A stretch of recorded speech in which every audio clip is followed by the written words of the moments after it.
The holidays are supposed to be a time of joy, family, and celebration, right? Twinkling lights, cozy fires, presents under the tree. But for some people, the most wonderful time of the year turns into a scene from a horror movie. Today, we are rediving into some true holiday horror stories that will make you think twice about what's really making that noise on your rooftop. So grab a cup of hot cocoa, lock your doors, and let's get into it. Our first story comes from a woman named Clara, who was spending Christmas alone for the first time in her new apartment. It was Christmas Eve, and a blizzard was raging outside. She was just settling in to watch a movie when she heard a faint tapping sound. At first, she thought it was just the wind, or maybe a tree branch hitting the side of the building. But the tapping grew more insistent, more rhythmic. Tap, tap. It sounded like it was coming from her balcony window. Clara muted the TV and listened. The tapping stopped. She slowly crept towards the window, her heart pounding. The snow was coming down so thick she could barely see anything. She was about to turn away when the tapping started again, this time right against the glass. Clara jumped back, her heart in her throat. She strained her eyes, trying to see through the swirling snow, and that's when she saw it. A dark figure, tall and gaunt, was standing on her third-floor balcony. It had long, stringy hair plastered to its face and was wearing what looked like a tattered Santa suit. Its eyes were black voids, and its mouth was stretched into a wide, unnatural grin. It raised a long, bony finger and tapped on the glass again, its smile never wavering.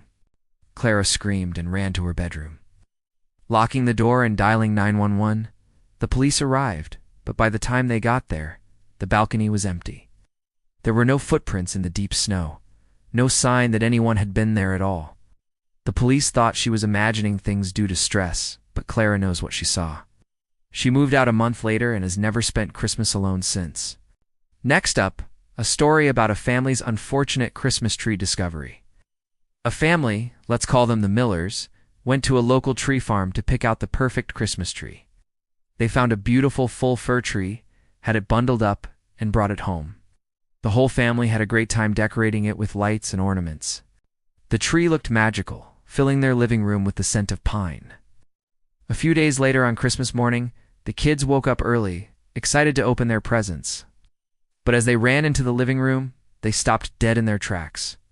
The entire room was covered in what looked like a thick, silky web. It wasn't just on the tree. It was draped over the furniture, the presents, the fireplace, everything. And crawling all over the webs were thousands and thousands of tiny spiders. It turned out their perfect tree was home to a massive spider egg sac. As the warm house temperature mimicked springtime, the eggs hatched, unleashing a nightmare. Their Christmas morning was spent with a professional exterminator instead of opening gifts. They had to throw out the tree, the presents, and even some of the furniture. Talk about a creepy, crawly Christmas. Our final story takes place on New Year's Eve. A group of college friends decided to rent a remote cabin in the mountains to celebrate. It was secluded, surrounded by dense woods, perfect for a private party. As the night went on and the countdown to midnight approached, they started hearing strange noises outside. Howls and what sounded like guttural chanting echoed through the forest. They laughed it off, thinking it was just other partiers, or maybe some coyotes. Around 11:30 p.m., the power went out.